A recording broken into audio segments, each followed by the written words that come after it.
In Lesson 33, Paul explained how to represent an HSV color wheel such as the one shown here as a combination of red, green, and blue curves. The horizontal scale of the curves spans 0 to 360 degrees, representing the rotation around the HSV wheel. The vertical value of each curve ranged from 0, meaning that color was fully off, to 1, when that color was fully on. Our assignment in Lesson 33 was to come up with a set of equations which would convert degrees around the HSV wheel into PWM values that we could use to drive an RGB LED. Let's use the red channel as an example. The horizontal sections of the curve are easy. Between 0 and 60 degrees, the red component of the HSV value is fully on, so the value of the red curve is 1. Between 120 degrees and 240 degrees, the HSV value has no red component, so the value of the red curve is 0 or fully off.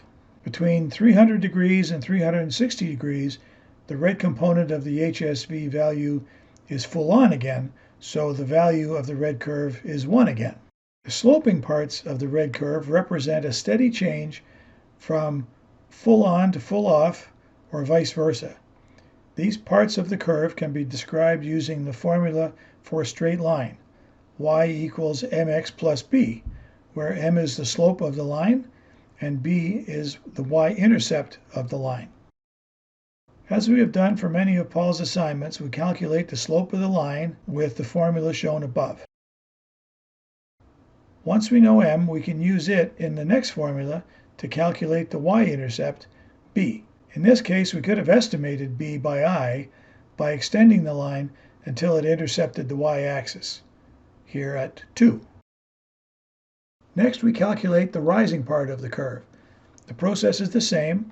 Once we know m, we can calculate b for this section of the curve. Now, there's no reason to think it'll be the same as the b we just calculated. After all, this segment of the line isn't even pointing in the same direction. Now that we know m, we calculate b.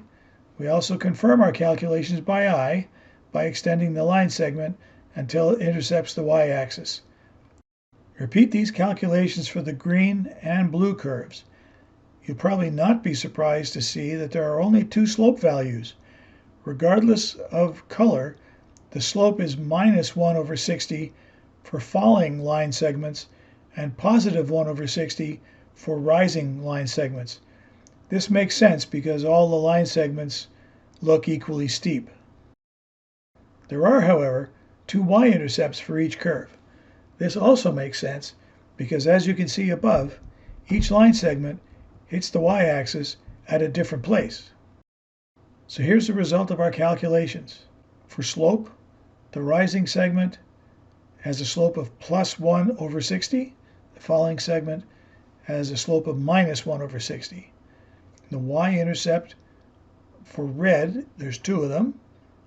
One for the rising segment, one for the falling segment, also for green and blue. Let's put these parameters into some Pico code. As usual, we start with imports. We import pin and PWM so we can set up and control the RGB LED. And we import sleep because we will want to use the sleep statement at some point. Next, we specify which Pico W pins will connect to which color of the RGB LED.